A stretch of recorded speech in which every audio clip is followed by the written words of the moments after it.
In this video, we're going to take a closer look at Sidebar and what you can add to Sidebar and how you control the pages that you create in your Sidebar navigation. So if you want to make any changes to your Sidebar in terms of visually what you see here, if you move over to your settings cog or your more actions and then cycle down to edit site layout, this basically puts you in editor mode, and you'll notice you're in editor mode by when cycling over certain areas it either highlights or changes the way the text or the positioning of that text. So you've got two buttons you can work with. The pencil shaped icon, if you click on that, changes the actual sidebar itself, so I can change it from left to the right hand side. I can also change the width as well, depending on what the size of the sidebar that I want. I'm not going to change any of those now. The next icon is a plus, and that allows me, the plus is generally the universal image for adding things, so it allows me to add things like navigation, text, recent site activity. Scroll down and have a look for yourself, and to add any of those simply click add and it will give you the options you need in order to add something to it.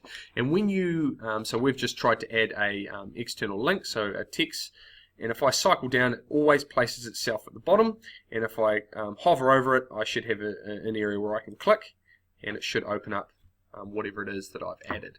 So for example, let's say I wanted to add Google Classroom as an external link, and my link for the learner to click is going to be click link.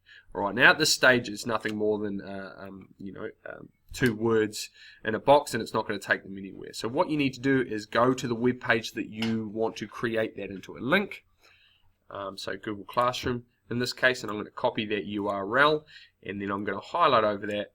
I'm going to add it into the link icon, click web address, and punch that URL in there. I want them to be able to open this up in a new window without going off my website. I'm going to click OK and then OK.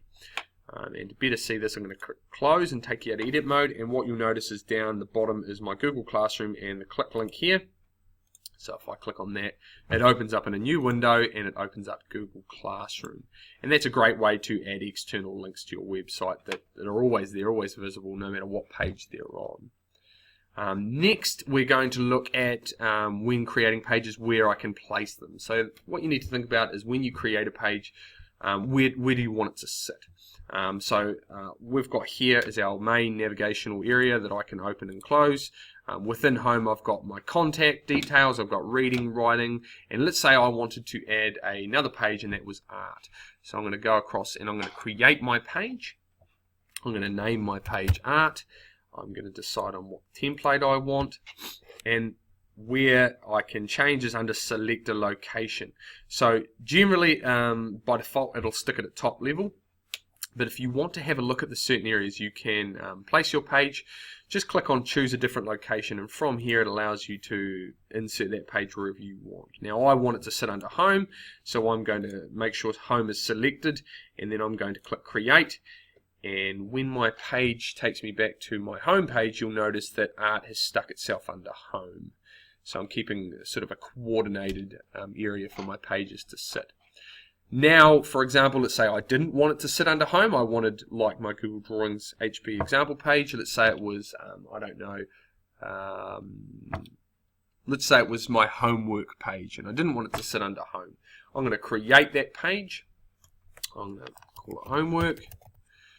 I'm going to make it an announcements page, and instead of sticking it under home, I'm going to make sure I'm going to place it under my site main area itself, and generally that's where it's set up as default, but this is just an easy way to get into a habit of. So I'm going to click my website itself, and that's the main area I want it to sit. So when I save that and push back to my web page, you'll notice it's saved itself out of home and as its own standalone web page. And if I go back to home, it's something, obviously now they're clickable pages that I've created. If you want to change it, it's easy enough to change. Click on the page that you want, head back to the more actions, go down to manage site.